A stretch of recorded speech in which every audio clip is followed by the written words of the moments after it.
समस्त मूल निवासी महापुरुषों को, महानायिकाओं को, क्रांतिकारी जननायकों को नमन करते हुए भारत मुक्ति मोर्चा के 11वें राष्ट्रीय अधिवेशन का ये प्रथम सत्र है और इस प्रथम सत्र की अध्यक्षता करने वाले मान्यवर वामन मेश्राम साहब, राष्ट्रीय अध्यक्ष भारत मुक्ति मोर्चा एवं बामसेफ, और इस सत्र के मुख्य अतिथि मान्यवर प्रोफेसर विलास खरात,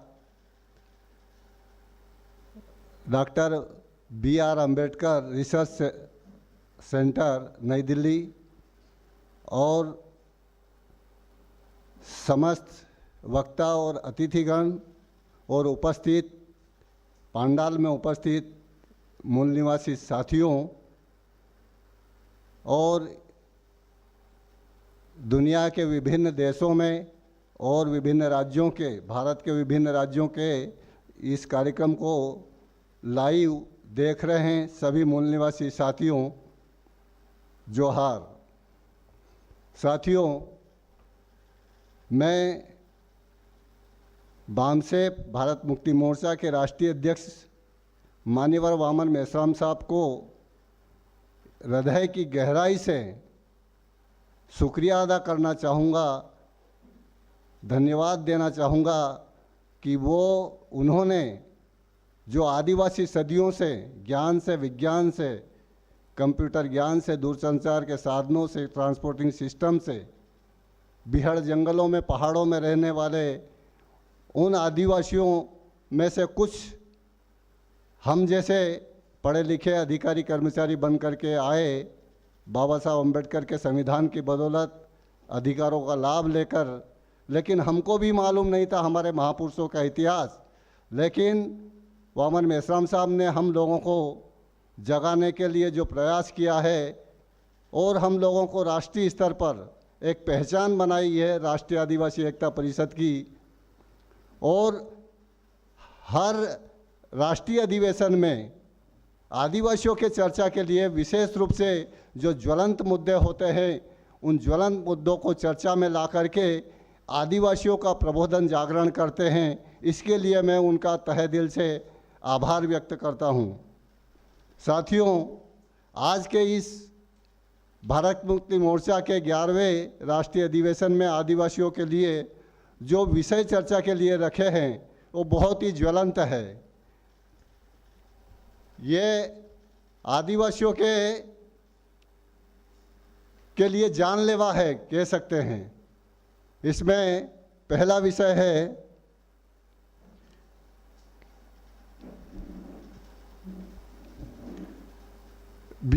BHU का professor, Banaras Hindu university, BHU यानी बनारस हिंदू यूनिवर्सिटी का प्रोफेसर ज्ञानेश्वर चौबे द्वारा संथाल, मुंडा, गोंड, भील एवं अन्य आदिवासी जनजातियों को विदेशी घोषित करना, विदेशी कहना और ब्राह्मणों को भारत का मूल निवासी कहना एक भयानक षड्यंत्र है। DNA के आधार पर पर्दाफाश।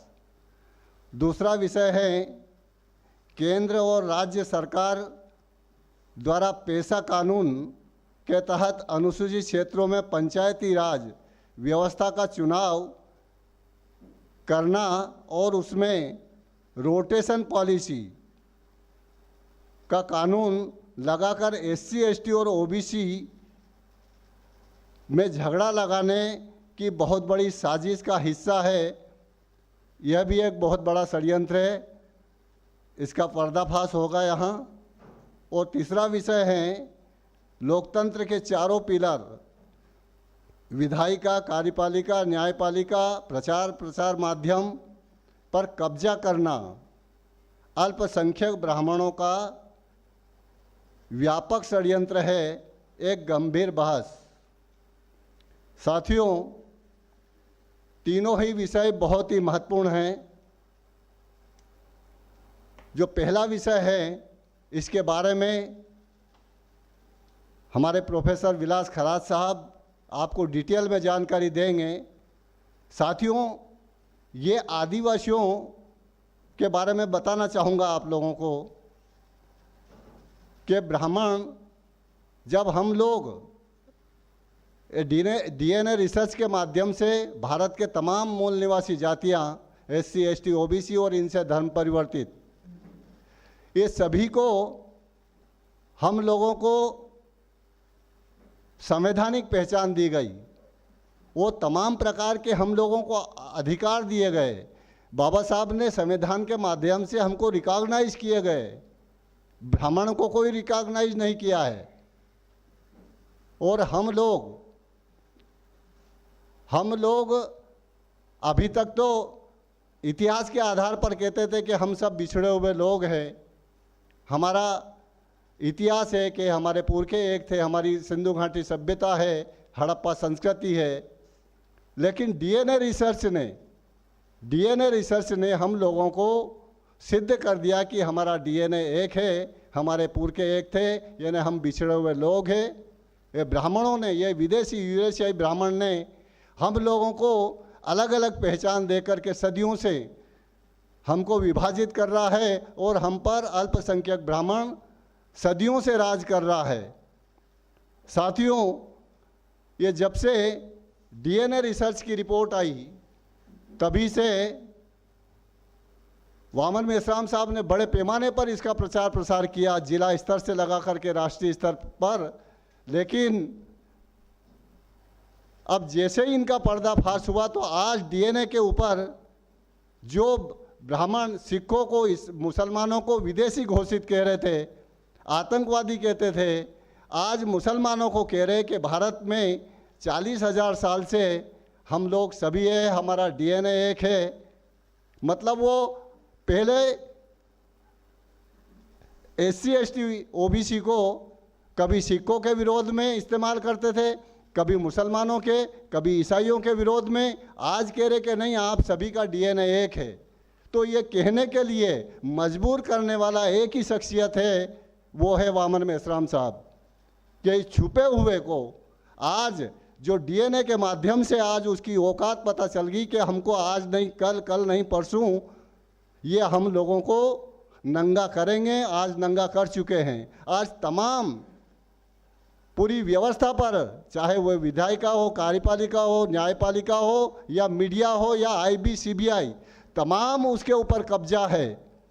लेकिन उसके बाद भी इतना भयग्रस्त है कि वामन मेश्राम साहब ने उनको बोलने के लिए, स्पष्टीकरण देने के लिए, और फिर से, और वही ब्राह्मण लोग, वही आरएसएस के इशारे पर ये प्रोफेसर ज्ञानेश्वर चौबे, जो खुद विदेशी है और हम आदिवासियों को विदेशी घोषित करने का करके हमको अन्य जो मूल निवासी जातियां हैं, एससी है, ओबीसी है, माइनॉरिटी है, इन लोगों से आइसोलेट, सेग्रीगेट करने का बहुत बड़ा षड्यंत्र है। ये हमको विदेशी कह करके अन्य लोगों को कि नहीं, ये आदिवासी तो 5,000 साल पहले दक्षिण एशिया से आए थे, ऐसा ज्ञानेश्वर चौबे के द्वारा किलवाया गया। वो जितने रिमोट से चलने वाले सब लोग हैं, अलग अलग ये स्टेटमेंट देते हैं, उनके अलग अलग ऐसे लोग हैं, कब कौन स्टेटमेंट देगा। तो ये बहुत बड़ा षड्यंत्र है। और मैं ज्ञानेश्वर चौबे को और मोहन भागवत को कहना चाहता हूँ, एक बार तो हमने मोहन भागवत के विरोध में 18 फरवरी 2020 को एफआईआर दर्ज करवाई, क्योंकि हम आदिवासी हिंदू नहीं हैं। अगर हम हिंदू होते, मैं आप लोगों से बता रहा हूँ, ना आदिवासी हिंदू है, ना एससी हिंदू है, ना ओबीसी हिंदू है, ना माइनॉरिटी हिंदू है। अगर हिंदू होते तो सबका धर्म एक है, तो धर्मगुरु एक होगा। धर्मगुरु एक है, धर्मशास्त्र एक होगा, और धर्मशास्त्र एक है, पूजा पद्धतियां, मान्यताएं, प्रथाएं, सब कुछ एक होगा। देवी देवता एक होंगे, तो फिर हम लोगों को एससी, एसटी, ओबीसी, माइनॉरिटी अलग अलग पहचान देने की जरूरत क्यों लगी? और उस पहचान के साथ हम लोगों को तमाम प्रकार के संवैधानिक अधिकार दिए, शिक्षा के, नौकरी के, पदोन्नति के, राजनीति के, और यहाँ तक कि आदिवासियों को विशेषाधिकार दिया आर्टिकल 244 के तहत 5वीं और 6ठी अनुसूची। ये विशेषाधिकार ये किसी को भी नहीं, ब्राह्मण को भी नहीं। ब्राह्मण जो अपने आप को कहते हैं कि मैं ऊंचा हूं, तू 18 महीने में पैदा हुआ क्या? ऊंचा होने का क्या पैमाना है? तो साथियों, ये जाति रूपी जो पहचान है हम लोगों को, ये सब बनावटी पहचान है। हर व्यक्ति 9 महीने में पैदा हुआ, हर व्यक्ति के हाथ में 5 उंगली है, उंगलियां बराबर यानी दिमाग बराबर है। फिर कौन सा ऊंचा और कौन सा नीचा, ये नीच है और ऊंच है। तो ये षड्यंत्र है। ये मानेंगे जब तक हम जाति व्यवस्था मानेंगे और अपने आप को अछूत मानेंगे, कोई आदिवासी मानेंगे और अपने को नीच मानेंगे, तब तक हमारे दिमाग, एक कहावत है, जैसे विचार डालेंगे वैसा उसका रिजल्ट आता है। इनपुट जो होगा आउटपुट वो होगा। उदाहरण दूंगा मैं, सड़ी मूंगफली है, अच्छा तेल निकलेगा उससे? विचार अगर सड़ा हुआ डालेंगे तो आपको हीन भावना पैदा करने वाले आपको, तो आप मानेंगे ही नहीं कि हम नीचे हैं और ऊंचे हैं। हम इंसान हैं। और हमारे महापुरुषों का इतिहास देखें।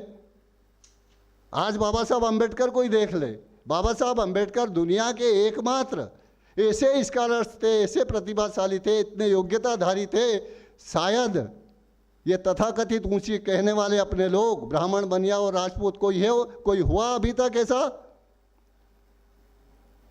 दुनिया की 100 यूनिवर्सिटियां, दुनिया की, भारत की नहीं, दुनिया की 100 यूनिवर्सिटियों ने बाबा साहब अम्बेडकर को सबसे प्रतिभाशाली, टैलेंटेड और मानवता के रक्षक बताया है। देख ले, गूगल पे सर्च कर ले यूनिवर्सिटियों का रिसर्च। तो वो अपने आप को ऊंचा मानते हैं। वो सिर्फ हमारे अनपढ़, अर्ध शिक्षित लोगों को मूर्ख बना करके हमारे लोगों को अपने झांसे में फंसाने का काम करते हैं। तो साथियों, ये डीएनए के बारे में, ये बीएचयू का जो षड्यंत्र है, हमारे प्रोफेसर विलास खराज साहब आपको बहुत सारे इसके बारे में जानकारी देंगे। साथियों, आदिवासियों के ऊपर, जैसे ये दूसरा विषय दिया है पेशा कानून। पेशा कानून के माध्यम से आदिवासी क्षेत्रों में रोटेशन प्रणाली के माध्यम से रिजर्वेशन लागू करके, ये पेशा कानून, साथियों मैं बता दूं आप लोगों को, ये आदिवासियों के आर्टिकल 244 के तहत जो 5वीं अनुसूची है, शेड्यूल एरिया है, अनुसूचित क्षेत्र है, और वो अनुसूचित क्षेत्र वो है जहाँ पर आदिवासियों के लिए विधायक और सांसद के लिए रिजर्व सीटें होती है, वो अनुसूचित क्षेत्र कहलाता है। जो आदिवासियों के लिए, विधानसभा के लिए, आपके पंचायत से लगा करके सांसद तक की सीटें रिजर्व होती है, उसमें 5वीं अनुसूचित क्षेत्र कहलाता है, वो शेड्यूल एरिया कहलाता है। उस शेड्यूल एरिया 5वीं अनुसूचित क्षेत्रों को संविधान के आर्टिकल 244 ने परिभाषित किया है। और उस क्षेत्र में संविधान ने यह कहा है कि उस एरिया का स्वायत्त शासन का अधिकार, मालिकियत का अधिकार, यानी जल, जंगल, जमीन और जमीन के अंदर छुपी हुई धातुओं का, आदिवासियों की कला, सभ्यता, संस्कृति, मान्यताएं, प्रथाएं, देवी देवता, रूढ़ी प्रथा, सभी की संरक्षा करने के लिए संविधान में ऑलरेडी 5वीं अनुसूची में था। और ये पेशा कानून के माध्यम से 1996 में संविधान के आर्टिकल 73वें संशोधन के तहत ये लाया गया। ये 5वीं अनुसूचित क्षेत्र को, एक कहावत है, एक गुब्बारे में बहुत हवा भरी हुई है, उस गुब्बारे की हवा निकालना है तो सुई चिपो दो। तो उस 5वीं अनुसूचित क्षेत्र को, उस शेड्यूल एरिया को खत्म करने के लिए ये पेशा कानून लाया गया। ये षड्यंत्र है। और इसके माध्यम से क्या कर रहे हैं वो, इस पेशा कानून का क्या दुरुपयोग कर रहे हैं, वो आप लोगों को मैं बताना चाहूँगा।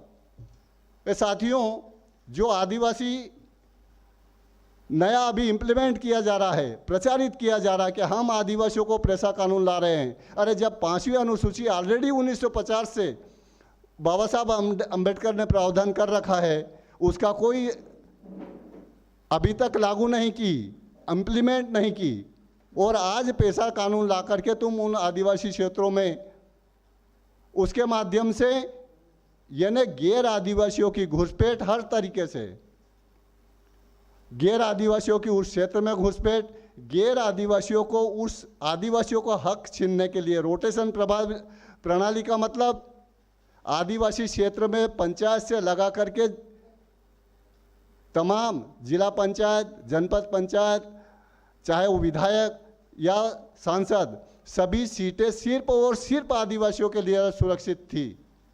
अब ये पेशा कानून के माध्यम से रोटेशन प्रणाली लागू करके उस क्षेत्र में 1 साल आदिवासी की रह गई है, अब अगले 5 साल के बाद एससी की हो सकती है, ओबीसी की हो सकती है, सामान्य की हो सकती है। इस तरह का रोटेशन प्रणाली वो लागू कर रहे हैं। अब एससी को अगर आदिवासी क्षेत्र में अगर आपने रिजर्वेशन दे दिया या ओबीसी को रिजर्व सीट घोषित हो गई और उसका अगर आदिवासी विरोध करेगा तो क्या होगा? ये देखो हमको अधिकार मिल रहा है, हमारा नेता बन सकता था, हमारा जनपद या जिला पंचायत बन सकता था, ये आदिवासी लोग हमारा विरोध कर रहे हैं। तो वो एससी और आदिवासी में झगड़ा, ओबीसी के लिए घोषित हो गई कभी, और आदिवासी अगर उसका विरोध करेगा तो ओबीसी और आदिवासी में झगड़ा। ये बहुत बड़ा षड्यंत्र है ये आपस में, ताकि इनका ध्रुवीकरण ना हो सके। बामसेफ के माध्यम से जो मूल निवासी कंसेप्ट के माध्यम से जो हमारा ध्रुवीकरण हो रहा है वो आपस में झगड़ा लगाने का मामला है। और इसमें कौन आदमी कर रहे हैं? आज आदिवासी क्षेत्र में जो आदिवासी संविधान कहता है, सुप्रीम कोर्ट कहता है, विभिन्न हाई कोर्ट कहते हैं, 16 जजमेंट है कि आदिवासी हिंदू नहीं है, आदिवासी हिंदू नहीं है, सुप्रीम कोर्ट के जजमेंट है। और मैंने आपको बताया अगर आदिवासी हिंदू होता तो उनको अलग से पहचान नहीं मिलती, अलग से अधिकार नहीं मिलते, क्योंकि ब्राह्मण भी हिंदू, आदिवासी भी हिंदू, तो ब्राह्मण को वो विशेषाधिकार नहीं दिए 5वीं अनुसूची के और आदिवासियों को दिए। फिर क्या भिन्नता थी जो आदिवासियों को विशेषाधिकार दिए बाबा साहब अम्बेडकर ने? तो साथियों, वो 5वीं अनुसूची क्षेत्र में अभी ये झगड़ा लगाना, रोटेशन पद्धति और दूसरा षड्यंत्र हो रहा है। इस कारण से अब आदिवासी, पहले आदिवासियों को अभी भी चोर समझती, बैंक तो लोन ही नहीं देती है। कोई ऐसे होंगे जो पहुंच वाले होंगे या नेता वाले होंगे, उन्हीं को बैंक लोन देती है, बैंक लोन देती नहीं है। अगर वो आदिवासी अपने बच्चों की शिक्षा के लिए या अपने विकास के लिए, या आदिवासी कह सकते हैं कि उसके पास में कुछ अधिकांश 70% आदिवासी ऐसे एरिया में रहता है जहां सिर्फ एक ही फसल हो सकती है, बारिश होती है, उसके पास कोई साधन संसाधन सिंचाई के नहीं है, उबड़ खाबड़ ज़मीन है, और उसकी नदियों का पानी बांध बना करके अन्य लोग ले गए, लेकिन वो आदिवासी आज भी पानी के लिए तरसता है। तो सिंचाई के साधन उपलब्ध नहीं है उसके पास में, वो एक ही फसल लेता है, बाकी वो मजदूरी के लिए पलायन करता है। और बड़े पैमाने पर विकास के नाम पर जो उसको जल जंगल ज़मीन से विस्थापित करने के 1950 से ही षड्यंत्र चल रहे हैं। आप लोगों को मालूम है, उसको जल जंगल ज़मीन से विस्थापित करने के लिए जब से आपके खनिज धातु हैं, लोहा है, कोयला है, मैग्नीशियम, यूरेनियम, प्लेटिनियम है, आपका ये तमाम खनिज धातुएं जब से ज़मीन के अंदर से निकाली जा रही है, तब से वो आदिवासी अपने जल जंगल ज़मीन की लड़ाई लड़ रहे हैं। ये बहुत पुराना इतिहास है। अंग्रेज़ों के शासन काल में आदिवासियों ने अपने जल जंगल ज़मीन को बचाने की लड़ाई लड़ी। 1860 में संथाल परगना एक्ट बना, 1860 में अंग्रेज़ों के शासनकाल में, जल जंगल ज़मीन को सुरक्षा देने के लिए सिद्धू कानू का आंदोलन में। बिरसा मुंडा 25 साल की उम्र जिया, मात्र एक आदिवासी युवा मात्र 25 साल जिया, जिसको दुनिया के लोग जानते हैं कि बिरसा मुंडा कौन था। दुनिया के लोग 25 साल की उम्र में, 25 साल की उम्र तक हम समझ ही नहीं पाते हैं। अरे हमारे लोग तो 80 साल तक जीते हैं। 80 साल के बाद भी 13 दिन के बाद उसके परिवार वाले ही भूल जाते हैं कि क्या होगा। कोई इतिहास बनाया 80 साल जी करके उसने? अरे 80 साल जी करके जिया 75 साल जिया, उसका कोई इतिहास है? होता तो आज उसकी जयंतियां मनाते, हम शहादत दिवस मनाते हैं। लेकिन 25 साल की उम्र में बिरसा मुंडा ऐसा काम करके गया साथियों, अपने जल जंगल जमीन की। उसके मरने के बाद 9 जून 1990 को बिरसा मुंडा को मारा गया रांची की जेल में, और 1908 में CNT एक्ट बना करके गए, उसी बिरसा मुंडा के आंदोलन का परिणाम। और बिरसा मुंडा को अंग्रेजों ने शोषण नहीं किया। आदिवासियों की भाषा आज आप भी चले जाएं आदिवासी एरिया में, आप नहीं समझ पाएंगे। तो अंग्रेज तो विदेशी थे और अंग्रेजी जानने वाले थे। क्या आदिवासियों की भाषा और अंग्रेज आपस में कम्युनिकेशन होता था कि ये क्या डिमांड है इनको, या पेट में क्या दर्द है जो ये हथियार उठा करके चल रहे हैं? तो ये जो भूमाफिया जो आज वर्तमान में लगभग 200 जिलों में आदिवासियों को नक्सलवाद के नाम पर मारा जा रहा है, जैसे सिखों को आतंकवाद के नाम पर, मुसलमानों को आतंकवाद के नाम पर, इस तरह से आदिवासियों को नक्सलवाद के नाम पर, माओवाद के नाम पर, उग्रवाद के नाम पर मारा जा रहा है। ये उग्रवाद, माओवाद, आतंकवाद, नक्सलवाद ये गुलाम भारत में शब्द ही नहीं थे। ये आज़ाद भारत में पैदा हुए। और क्यों पैदा हुए समझ सकते हैं। इस भारत के ऊपर किसका राज है? कौन हम लोगों को आपस में लड़ा रहा है? कौन हमको प्रमाण पत्र दे रहा है कि नक्सलवादी है, ये माओवादी है, ये आतंकवादी है? वो एकमात्र।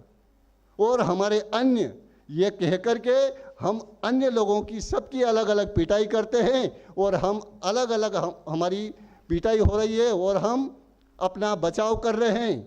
ये एकमात्र वामसेवक भारत मुक्ति मोर्चा, मान्यवर वामन मेश्राम साहब, ये हम तमाम 85% मूल निवासी, चाहे वो SC हो, ST हो, OBC हो, माइनॉरिटी हो, हम सभी में भाईचारा करके, हमको ध्रुवीकरण करके, हम लोगों को 100% इकट्ठा करने का एजेंडा नहीं है उनका।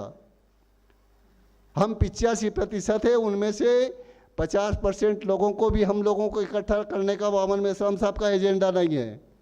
मात्र 35%, 35%, मतलब 35 आपको चाहिए।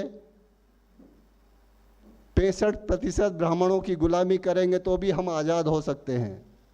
हमारे SC ST OBC के 65%, RSS की, ब्राह्मणों की, कांग्रेस की, BJP गुलामी करे, मात्र 35% चाहिए। और कौन सा चाहिए? सभी होना चाहिए। SC होना चाहिए, ST होना चाहिए, OBC होना चाहिए, और तमाम प्रकार की माइनॉरिटी में से थोड़े थोड़े लोगों को हमको इकट्ठा करना है। और एक ताकत के साथ में केडर बेस होकर के हथियार नहीं उठाना है हम लोगों को। सिर्फ साहब ने कहा था ना, विवेकानंद का कहा था कि ब्राह्मणों इन SC ST OBC को जगाओ, और अगर ये अपने आप जाग गए तो ये फूंक मारेंगे तो हवा में उड़ा देंगे। तो साथियों, ये स्थिति आने वाली है, बहुत जल्दी आने वाली है। और इसके लिए हमारा नेतृत्व वामन मेश्राम साहब आपको आबाद करके, हर तरह की आपको शासन सत्ता में भेज करके, आपको शासक बना करके ही हमारे महापुरुषों का जो सपना है उसको पूरा करने के लिए ही लगे हुए हैं। और उसमें बहुत बड़ी सफलता के साथ में हम लोग आगे बढ़ रहे हैं। तो साथियों, एक और आदिवासियों के लिए एक नया NRC, CA और NPR, यह आदिवासियों के विरोध में, जैसे BHU के प्रोफेसर ने आदिवासियों को विदेशी घोषित करने का, वो उनको अलग थलग करना। दूसरा, कॉमन सिविल कोड के माध्यम से आदिवासियों को सबको कॉमन समान नागरिक संहिता यानी सभी की जो अलग अलग आइडेंटिटी है, अलग अलग पहचान है, उसको खत्म करने का षड्यंत्र है। दूसरा, आदिवासियों को हिंदू बना करके वो आदिवासी पहचान खत्म करने का। और दूसरा षड्यंत्र है बहुत बड़ा, एनआरसी, सीए और एनपीआर। इसके माध्यम से अगर एनआरसी, सीए और एनपीआर अगर लागू होता है तो इसके पीछे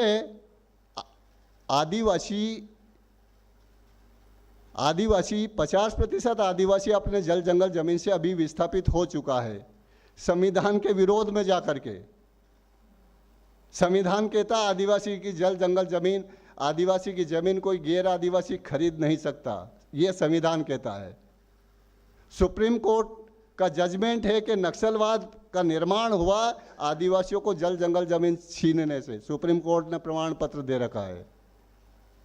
मतलब संविधान के विरोध में जाकर के, सुप्रीम कोर्ट के विरोध में जाकर के आदिवासियों को बड़े पैमाने पर खदेड़ा गया। और आज जो आदिवासी एरिया में रहता है, उस आदिवासी के पास में जमीन का कोई दस्तावेज नहीं है, ना रजिस्ट्री है, ना पट्टा है। आदिवासी सदियों से रह रहा है, लेकिन प्लान बना करके, क्योंकि इस प्रशासनिक व्यवस्था में और राजनीतिक व्यवस्था में कब्जा किसने कर रखा, लोकतंत्र पे कब्जा किसने कर रखा, वही 3.5% ब्राह्मण और तथाकथित ऊंची जातियों के लोगों ने।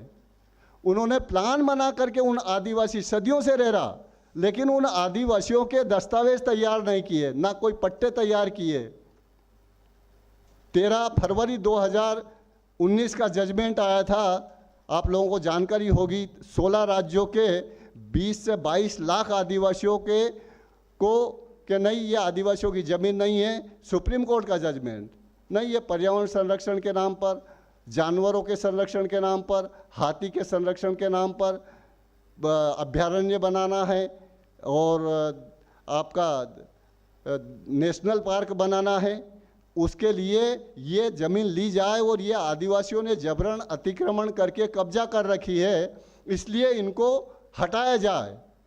ये 13 फरवरी 2019 को जजमेंट सुप्रीम कोर्ट से आया और उसको लागू करने के लिए कई राज्यों में अभी छूट-फूट घटनाएं हो रही है। और आदिवासियों को, क्योंकि वो आदिवासी रह रहा है, उसके पास वो पढ़ा लिखा नहीं, वो साधन संपन्न नहीं, वो जागरूक नहीं, उसको पता नहीं है। उसको तो ये ज़रूर मालूम है कि मैं आदिवासी हूँ, सदियों से रहने वाला हूँ।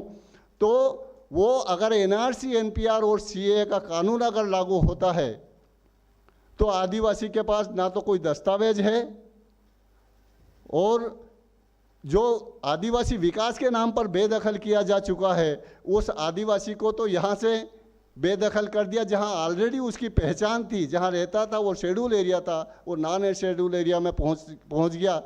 अब उसका बनेगा नया राशन कार्ड बनेगा, जो भी बनेगा वो, लेकिन वो उसको जाति प्रमाण पत्र भी नहीं बनेगा। और जब जाति प्रमाण पत्र आदिवासी का नहीं बनेगा तो गवर्नमेंट की जो भी योजनाएं हैं, जो भी लाभ मिल सकते हैं, उस लाभ से भी वो वंचित होगा। और हो रहा है, कई लोग अपने जाति प्रमाण पत्र नहीं बना पा रहे हैं। तो ये तमाम प्रकार के जो षड्यंत्र है, इसको ये देखने की है। और वो आदिवासियों को एनआरसी, सीए और एनपीआर के माध्यम से विदेशी घोषित करके वो आदिवासी जो उसका जल जंगल जमीन और जमीन के अंदर छुपी हुई धातुओं को हड़पना, बहुराष्ट्रीय कंपनियां, कौन सी बहुराष्ट्रीय कंपनियां, यहीं के लोग भारत को लूट करके विदेशों में चले गए और उन्हीं से उनके साथ समझौता कि आप आइए हमारे यहाँ धन लगाइए, कोई और नहीं है, वही उन्हीं के रिश्तेदार लोग, वही मिलजुल करके इस भारत पे कब्जा कर रहे हैं। और आदिवासियों को जल जंगल जमीन पे, उस खनिज पे, बहुमूल्य से बहुमूल्य धातुओं पे कब्जा करने का बहुत बड़ा षड्यंत्र है। इसको हमारे आदिवासी भाइयों को समझने की आज आवश्यकता है।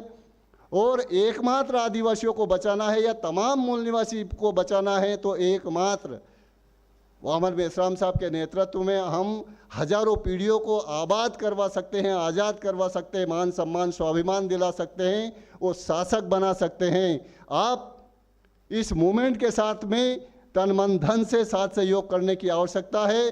तमाम सामाजिक समूह को इसके साथ जुड़ने की आवश्यकता है। आप ऐसा करेंगे, इसी आशा विश्वास के साथ मैं अपनी बात यहीं समाप्त करता हूं।